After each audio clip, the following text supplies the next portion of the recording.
Thank you. Good morning. I want to welcome you to our fellowship.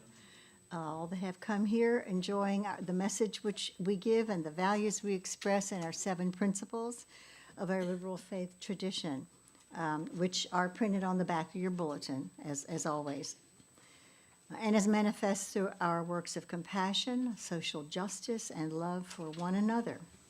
We welcome and embrace people of all ages, from all walks of life, with different beliefs and backgrounds, and of different sexual orientations. We believe in lifelong pursuit of spiritual, moral, and intellectual growth, guided by reason, and with freedom in religious expression.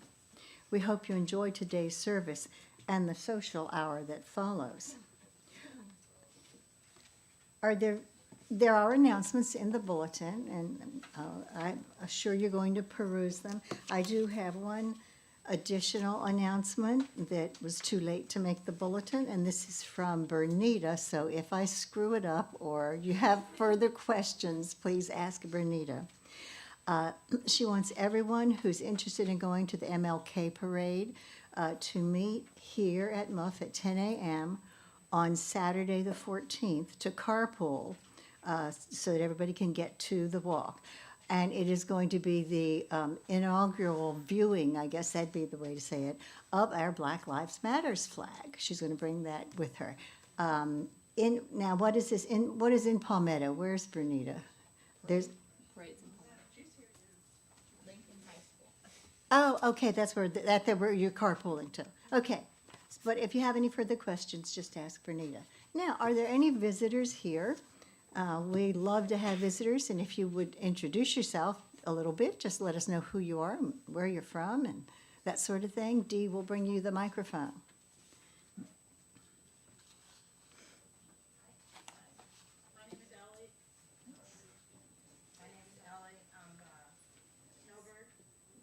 I'm a snowbird. And you've landed now. Okay. Hi, Ellie. Hi. I'm from upstate New York, and I'm a UU from upstate New York. Welcome. Whoa. Okay.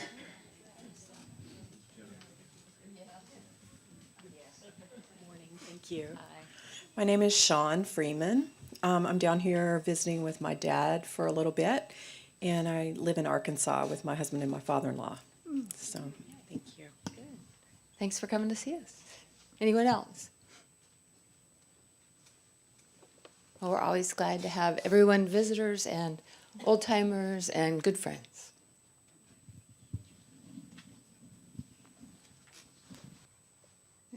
Thank you. Our president has made a little switch, and she is going to follow with her president's message after the auction update by Bob Yavas.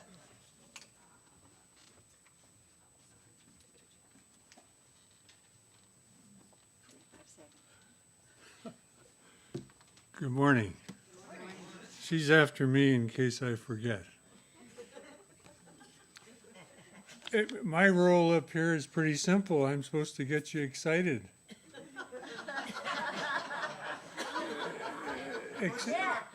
Excited about what? The auction. Yay, yay. Next Sunday is the deadline for getting your promissory notes in and anything that you're going to do relative to the auction.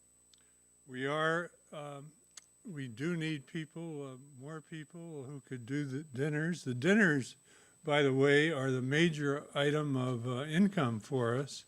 We did have one person drop out, so if you'd like to host a dinner like Chris McCormick does about 5 Turkish dinners, etc., let me or Carol know.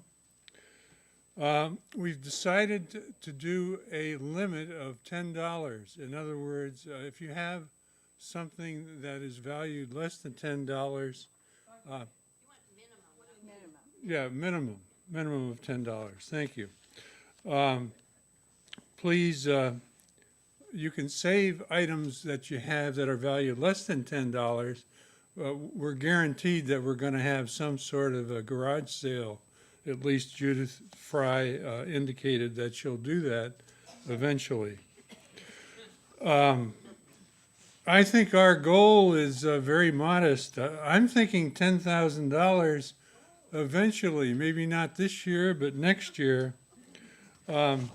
We have a couple of new items that we're going to do in the live auction. The live auction should be a fun time. That is on the 5th. That is on the 5th of February. The two items that are going to be in the live auction. One is a stay at the St. Francis Inn in St. Augustine. It's one of the best B&Bs in the country. Also, we have another certificate from the Harrington House, which is here on Anna Maria Island. We've got a $200 gift certificate from them. If you have questions, Carol Bartz is certainly the chief, and you also can ask me, and I'll probably refer you to Carol. One other item I want to mention, somebody mentioned this to me yesterday. They're bringing 3 people to the live auction. I said, why? Because I have somebody who really loves auctions. So if you have people like that, hey, they're welcome, and we'd love to have them. We're going to have music that day, or we're going to have raffles. It should be a fun time. Thank you. Carol, you want to just come on up?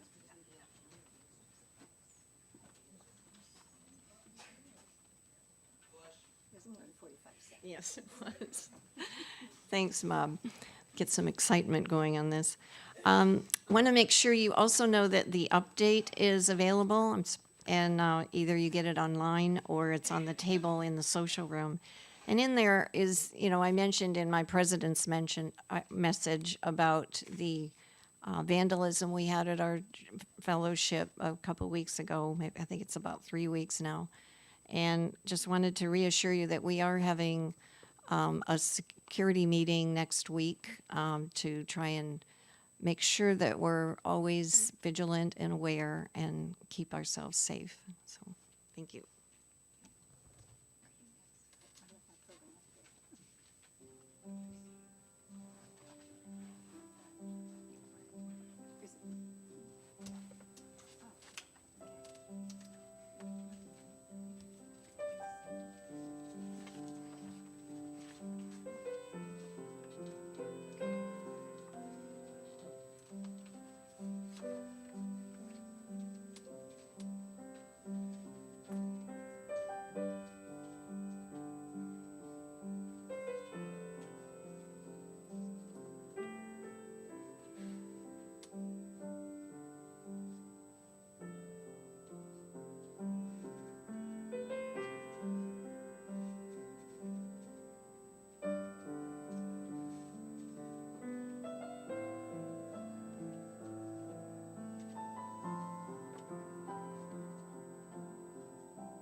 Thank you, Nikki.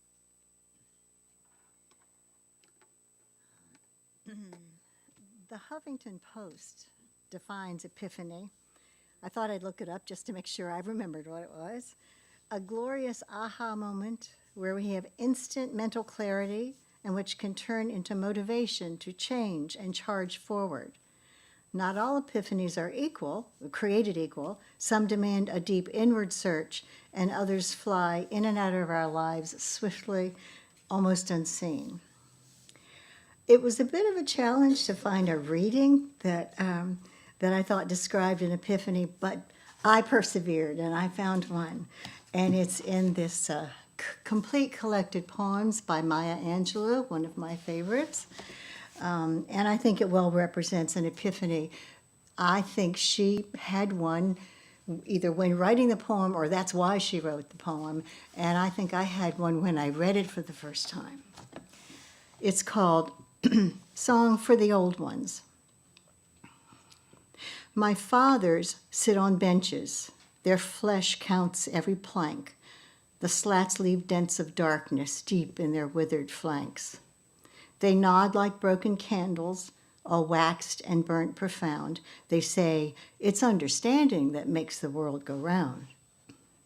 There in those pleated faces, I see the auction block, the chains and slavery's coffles, the whip and lash and stock. My fathers speak in voices that shred my fact and sound. They say, it's our submission that makes the world go round. They use the finest cunning, their naked wits and wiles, the lowly Uncle Tomming and Aunt Jemima smiles. They've laughed to shield their crying, then shuffled through their dreams and stepped and fetched a country to write the blues with screams. I understand their meaning. It could and did derive from living on the edge of death. They kept my race alive.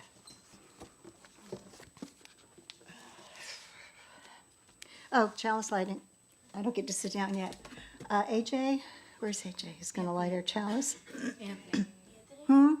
Anthony, I'm sorry, I forgot. AJ has too many jobs today. She had to give one up. Sorry, Anthony.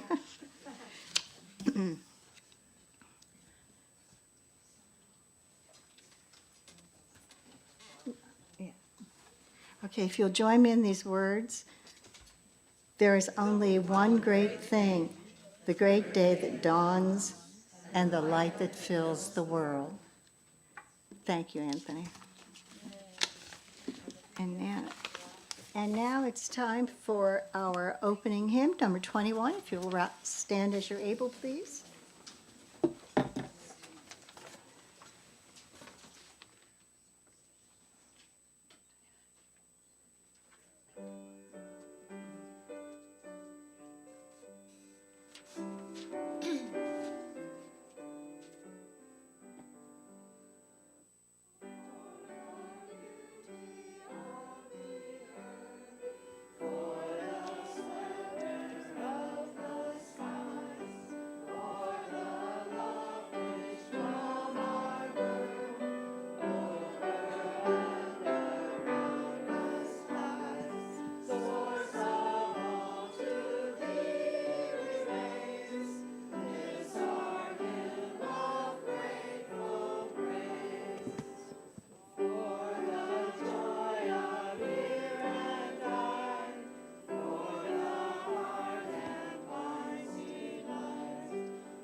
Our responsive reading is number 664 in your gray hymnal.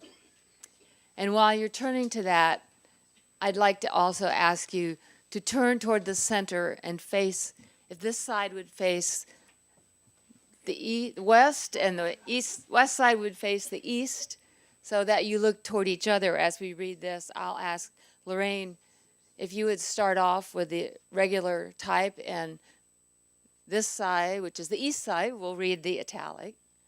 We could kind of talk to each other that way. All right. You're the west. Number 664.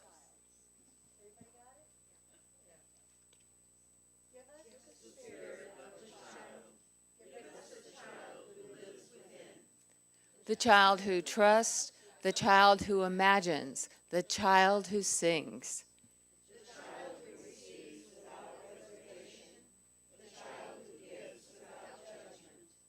Give us a child's eyes, that we may receive the beauty and freshness of this day like a sunrise.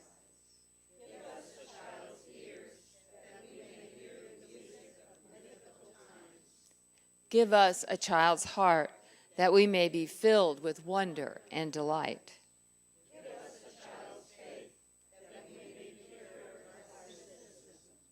Give us the spirit of the child, who is not afraid to need, who is not afraid to love.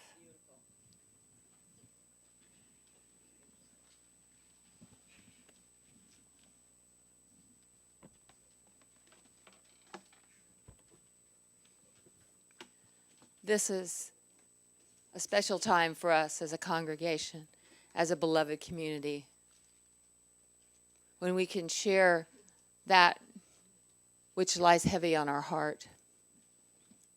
If there's someone you're holding close today, someone you're missing, this is a chance to share. Let us know. Not an announcement, but a deep concern or joy. Linda Marshall. I'm really concerned about my mum. She's in a nursing home in England, and her life for a long time has been going from the bed to the chair to the bed.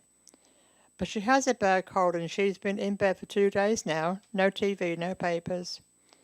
My sister is in touch with me, so it doesn't look good at the moment, but we're hoping and praying that she'll come back again.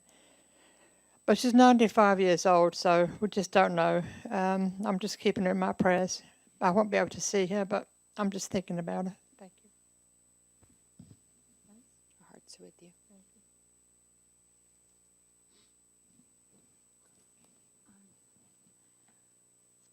Many of you, I hope, remember Leo Cohen. He was not a member here, but he was Grace's constant companion in her last couple of years. He was always there for her when she was in the hospital or wherever. And he was in hospice house for a couple of weeks. I got a chance to go and talk with him and reminisce with him a little bit. 2 of his sons were there with him at the time. He did pass away this Thursday. I just thought you might want to know that. He was a good man. He's got a hand back. Hi, I'm Peg Peruzzi, and last week I spoke about my cousin of about 55 years old we had a very checkered life. He was an alcoholic, he was into drugs, and he was a habituate. He inhabited Harvard Square, if you know it, in Cambridge, Mass.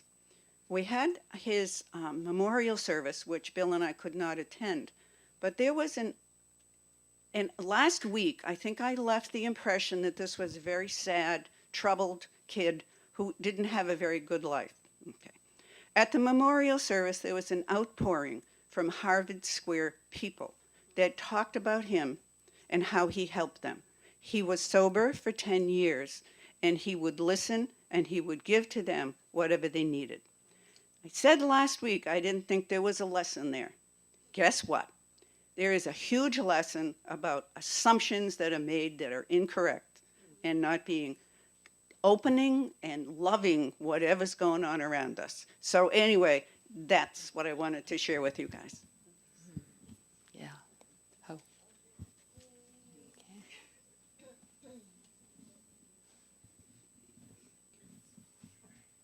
Joy. Thank you, Dee. Hello, my name is Joyce Philiphoff, and I wanted to say that I should have been calling the caring committee because I sprained my ankle really hard about 2 months ago, and I had to take off. I had to convalesce for 10 days, and then I got X-rays, and they hurt from Bose Bic, and I don't like Bose Bic because it hurts, but anyway, maybe that's different for me because I have a metal rod in my right upper arm. But anyway, so my ankle's pretty much all better, and then I caught a cold, and now my cold's almost better or all better, so I'm pretty much all better. Yeah, but it's hard. It was hard to shop, and I didn't get one get well card, when when my ankle really, really hurt, and I had to go to do my own grocery shopping, and I didn't have any, enough food, and I had to keep going grocery shopping every day because I, couldn't carry that much up the stairs, and anyway, but I did have enough to eat. I kept making myself go to the grocery store, and I cooked and cleaned up, and I did all my chores, whatever else the other way. Anyway, but I kept doing what I wanted to do in my house, so that was good. I live by myself. I wanted to say that my mother, Ann Rogers, is here, and I'm proud of her because she's kept pretty much her mind is she's very strong in her mind, and I'm glad she's here singing in the soprano section. Joyce, it's so good to have both of you back today. Thank you. Yeah. Right. Anyone else on this side? I'm Pat Rohr, and I have a concern. My daughter-in-law, Rachel, has a sister, Lisa, who's 49 years old, and she's just been diagnosed with breast cancer in both of her breasts. So just please keep her in your thoughts and prayers.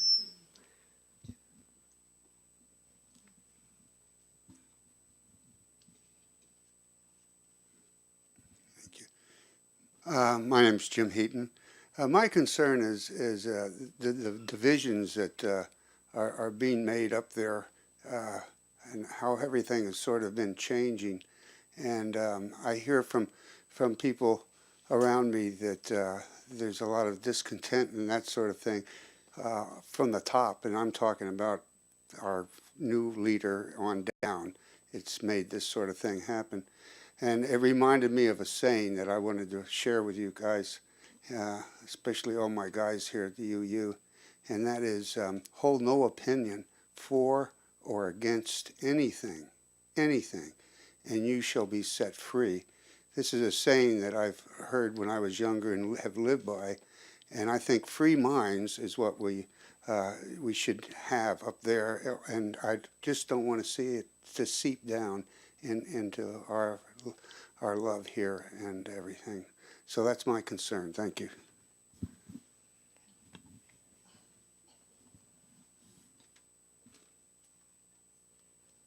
Hi, my name's Carol Birch. I just wanted to share, my husband and I were,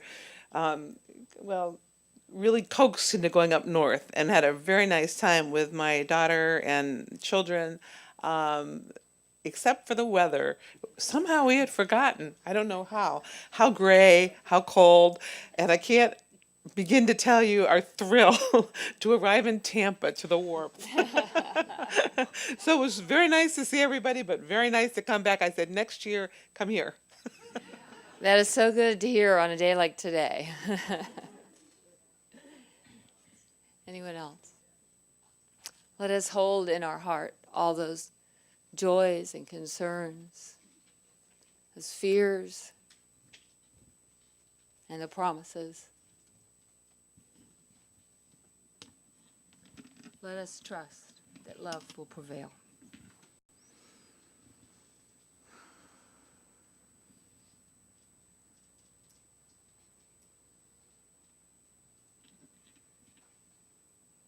Amen.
Welcome to Epiphany Sunday.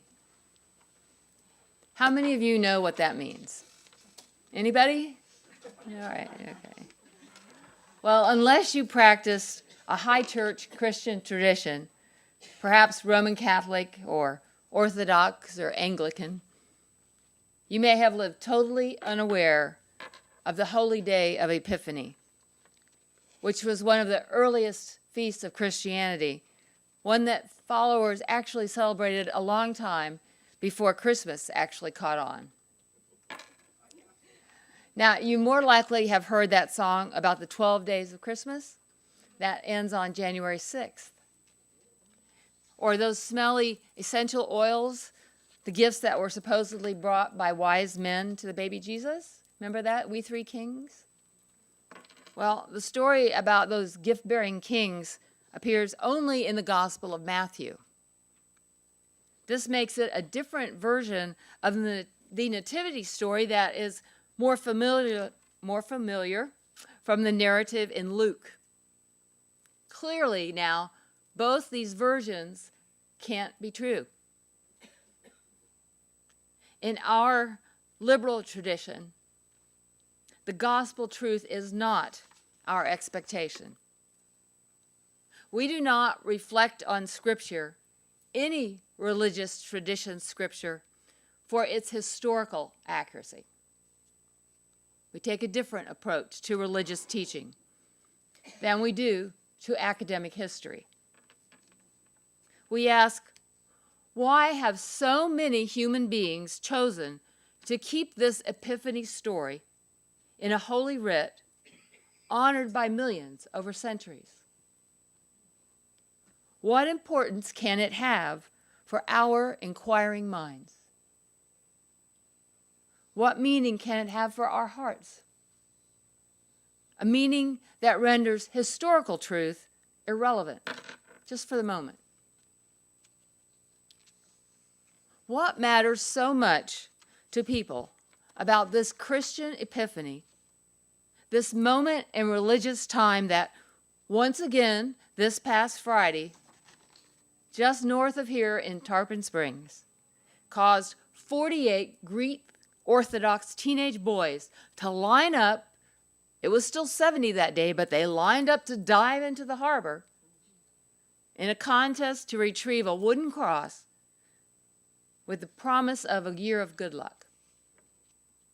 You know, when a fight broke out over that? Epiphany is one of those moments when time and space can stand still. Like Lorraine mentioned in her opening words, an epiphany happens when we feel struck with an awareness and unheralded happiness. A moment when, despite the dangers and the sadness and the evils of human life, nature's beauty and joy shine through. And we remember, we were born for this. This sunrise, this bloom, this childbirth, this moment when we can hold the hand of a dying friend. The word epiphany comes from a Greek verb meaning to reveal. So the quality that gets revealed is not new. We just haven't noticed it before. When we experience an epiphany, we have a sudden awareness of a quality that is present, but we didn't notice it. We didn't know about it before. And an epiphany can happen at any time. Even on the Christian holiday, Epiphany isn't limited to those wise men. Now, different denominations focus on different events for Epiphany. Other epiphanies of this holy day are celebrations of the baptism of Jesus by his cousin, John the Baptist. Or the story of the miracle when Jesus changed the water in the containers at the wedding into wine. And the human birth of the Christ child. What all of these stories share isn't magic. Instead, it's that holy element that comes from the experience of wonder. human wonder. The parables tease of times when the veil between life and its source, its meaning, can just be glimpsed. No explanation is spelled out. These are not riddles begging for an answer, for a solution. There is no music followed by a final Jeopardy answer. An epiphany calls for a profound awakening. Those Christian stories tell only one tradition, only one religious language, and yet there are others. So let's look at a Unitarian epiphany, a profound awakening. The poem Each and All by the Reverend Ralph Waldo Emerson gives his clearest idea of the wholeness of the universe. He explores the interconnectedness of all parts of creation in interdependence with one another. Now, this poem was first published in 1846, at a time when what was radical and new in Unitarianism came from the young transcendentalists, largely privately educated individualists, intellectuals, or Harvard grads who took deep theological inspiration directly from nature. When you hear us and other environmentally minded folks referred to as tree huggers, you can thank people like Emerson, the Alcotts, Margaret Fuller, and Henry David Thoreau. Those were the young upstarts who diverted the New England religious tide toward a recognition of divinity in brook, forest, and seashore. Now, the language of 2 centuries ago may sound a bit cumbersome, but bear with me for this excerpt from Emerson's poem.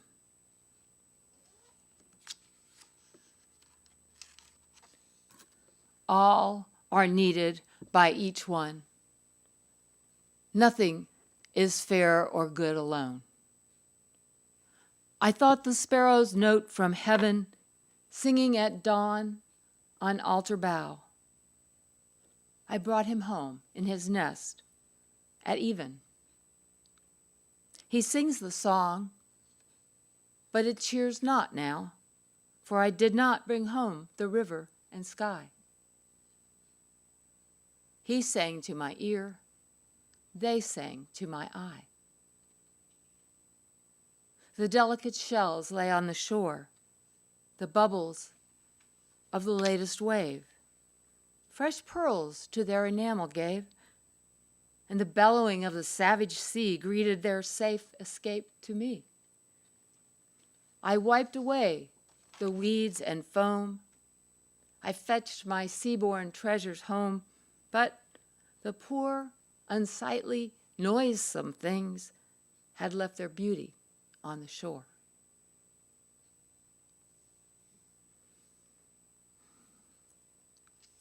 Given how our language and even our attention spans have changed since this poetry makes it seem foreign to today's ears, but when Emerson wrote, "All are needed by each one, nothing is fair or good alone," he was referring to what we now call the interdependent web of life. In his metaphysics, he named that the oversoul. We don't actually see a web of life when we look out the window, but Emerson grasped something extra, something he recognized as spiritual. What led him to that recognition was the need for context, spiritual context. It comes from this story from his boyhood journal. I remember when I was a boy going upon the beach and being charmed with the colors and the forms of the shells. I picked up many and put them in my pocket. When I got home, I could find nothing that I gathered, nothing but some ugly dry mussels and snail shells. So as a child, Emerson clearly experienced the interrelatedness of all nature.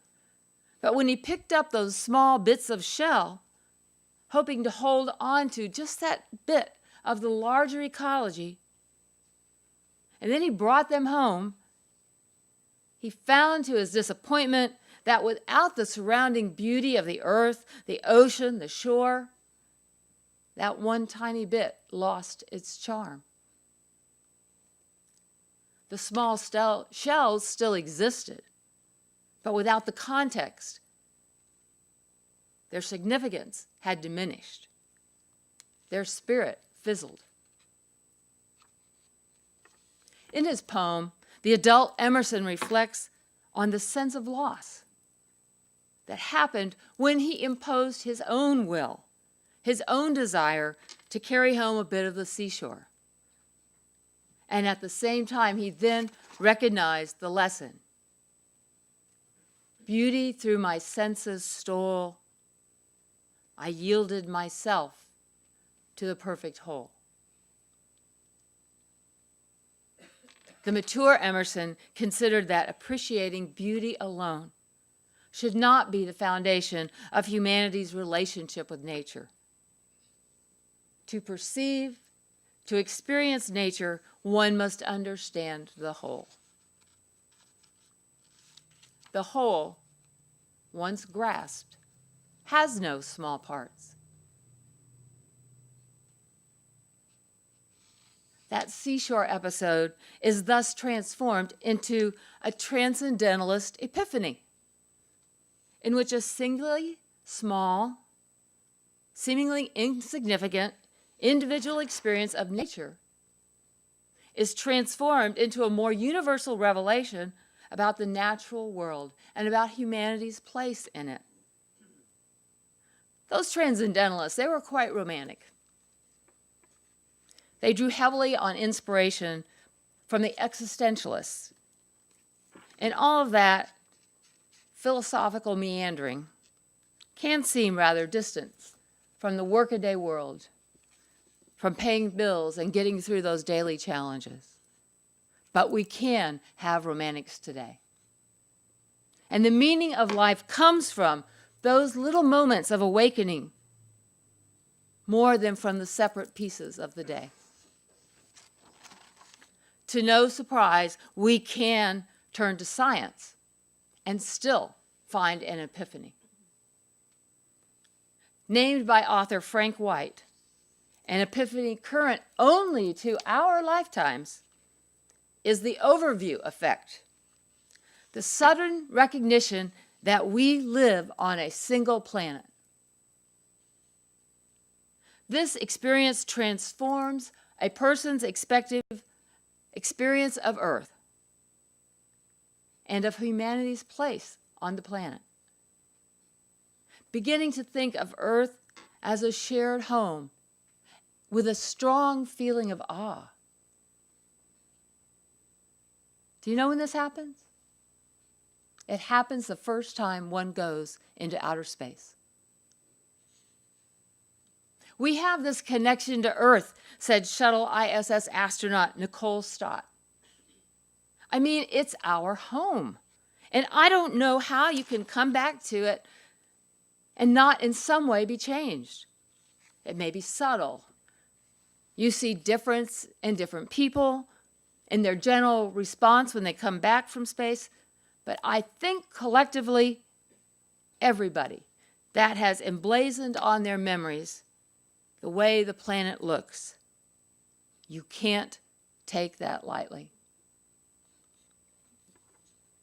Shuttle astronaut Ron Garan explained, when we look down on Earth from space, we see this amazing, indescribably beautiful planet. It looks like a living, breathing organism. But it also, at the same time, looks very fragile. Anybody else who's ever gone into space says the same thing. because it really is striking.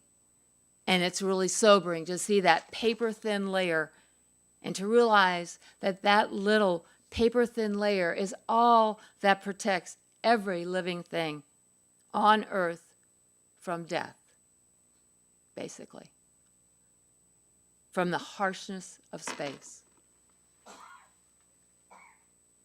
Epiphany. The word epiphany probably has a million definitions. It's the occurrence when the mind, the body, the heart, and the soul focus and see an old thing in a new way. That's what Dr. Maya Angelou said about the concept herself. As you heard in the beginning of the service, Angelou took her epiphanies and put them into words, into poems like those of Emerson, into stories, and into lives like ours today, so that epiphanies continue to reproduce themselves in the minds and the awareness of others like us. Some epiphanies are harder to grasp than others. Author Elise Ballard interviewed Angelou shortly before her death in 2014, and here's what she remembers. It was more than just her brilliance and accomplishments that struck awe and feeling in me. I thought a lot about this, and I have come to the conclusion that what was coming through her voice was a clarity coming from the depths of her soul. Every word was clear, strong, and true. And I realized I'd had an encounter with a true master, not only of the written and spoken word, but of life, of her life. It was the voice of someone who knew exactly who she was as an individual and as part of the collective. She was a person completely solid and free, free from what anyone else wanted or thought. And most of all, it seemed to be Maya Angelou truly understood love. It was her love that resonated in her voice and through the phone that changed me. And it is the love that reverberates through her words that I later wrote down on the page. Those words were this: I am loved by love itself. There is nothing good I can't do. According to Ballard, that was Maya Angelou's greatest epiphany. This became her mantra for life. This is what drove her to try and do what many assumed would be impossible. Ballard said, "This is what I always refer to as one of my all-time favorite epiphanies, because it's something I'd never heard expressed in this way before. I'd heard and understood being loved by love itself, but that there's nothing good we can't do? I'd never heard that, and yet it's so true. No matter how dark things seem to get in this world, no matter how overwhelming our problems seem to be, it's always true that there is nothing good we can't do.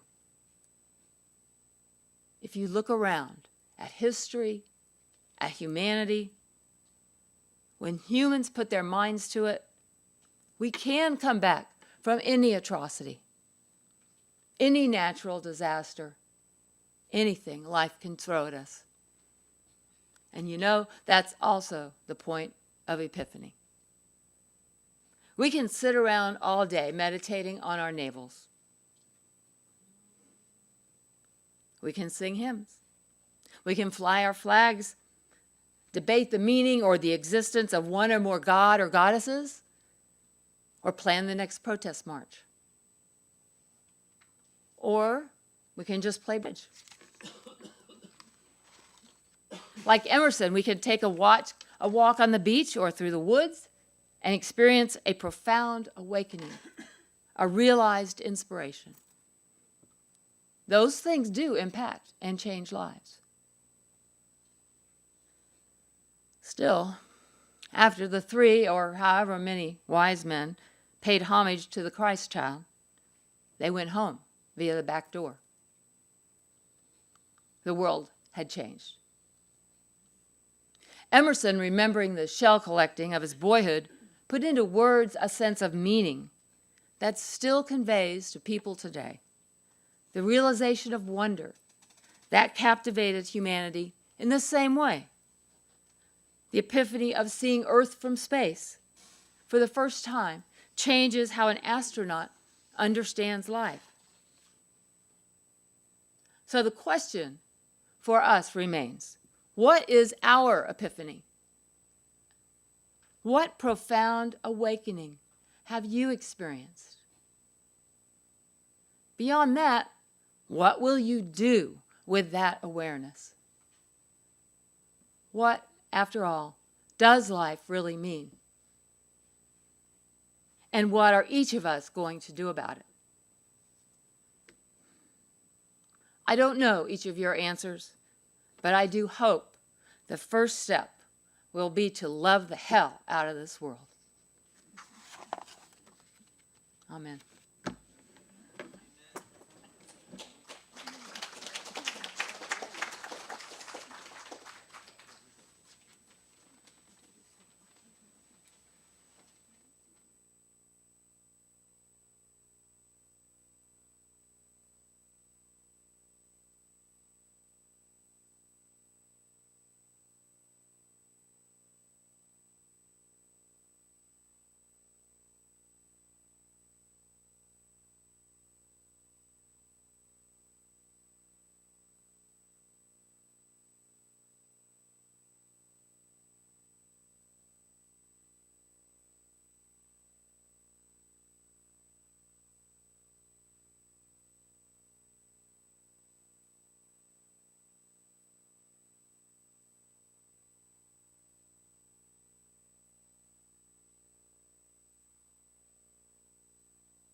So if your epiphany today is, wow, I could really support this church, here is your opportunity. Let us receive the offertory.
Anthony, if you'll come back up and extinguish the chalice for us.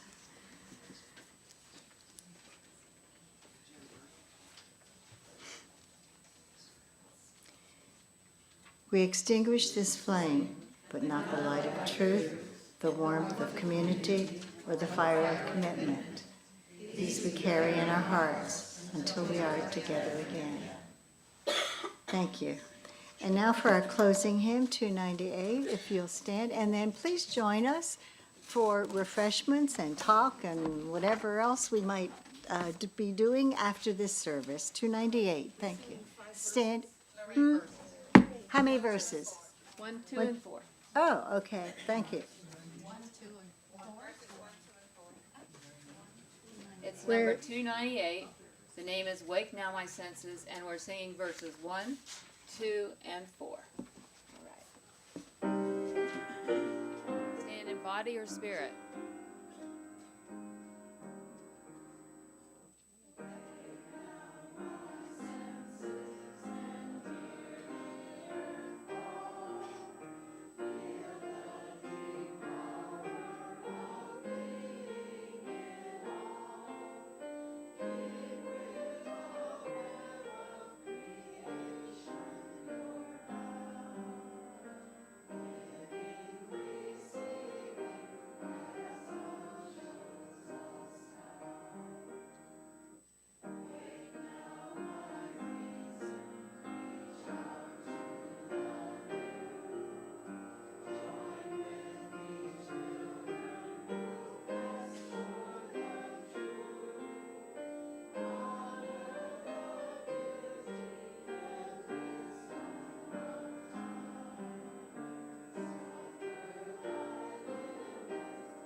Take heart, seek enlightenment, act with love.